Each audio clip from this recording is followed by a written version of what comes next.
Welcome back to Piratical History, where we are looking at the life of Benjamin Hornigold. When we last left off, we talked about how Hornigold and Captain Napin, we don't know his first name, Captain Napin, worked alongside each other off and on until about October of 1717. And so let's pick up where we last left off. Hornigold's fleet was recorded attacking a sloop off Honduras, and it was a British vessel. And apparently all they did to harm the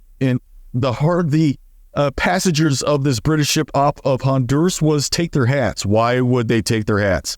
The night before, they all got drunk, and while they were getting drunk, they were throwing their hats off the ship. And so the next day, they're like, oh, we need our hats back, or we need some hats. So they took this British ship, and the only look they took were hats. That's probably the only known time that Hornigold took a British ship. And also it kind of proves that Hornigold was pretty kind to the people, the passengers of the ships that he would take. He was kind of the thought mind. He was of the thought mind that you try to get out there with as few casualties as you can. Don't harm them. Kind of threaten them with violence if they decide to turn on you, and just take their stuff. I think Blackbeard would take this mentality on when he would become the terror of the east coast of North Carolina, South Carolina, and the Caribbean. Now, on the other hand, pirates such as Charles Vane, not so nice. Mean sons of guns. In September of 1717, Hornigold at Thache met the pirate Stede Bonnet. Bonnet was injured in a battle and handed over the command of his ship, the Revenge, to Thache.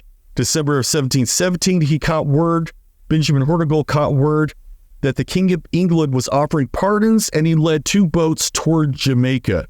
In January of 1718, he received a pardon from the Jamaican governor, and later would be hired by the Bahamian governor, Woodes Rogers, and would then become a pirate hunter for him. Kind of a turn of events here, right?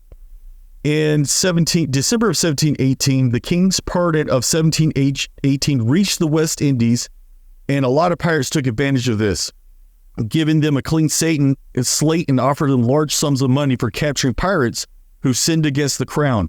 For every captain captured, a pirate hunter would receive 100 pounds, about 17,000 pounds in 2021, and lieutenants and boatswains would garner 40 pounds each, which is about 6,700 pounds in today's money, and so on. Governor Rogers commissioned Hornigold to hunt down Blackbeard and other ex-comrades. He would track down and capture pirate captains Nicholas Woodall and John Auger. Later on in 1719, Governor Rogers commissioned Hornigold with a few captains to start trade with the Spanish in New Spain. On his way, his ship wrecked on an uncharted reef where he would die. According to T.S. Rhodes at denofgeek.com, his ship was captured by the Spanish, and he either died fighting the Spanish or in a Spanish prison. And kind of interesting that we don't know the complete tale of how he died. We just know that something happened. So that is the history. I know this was a shorter video.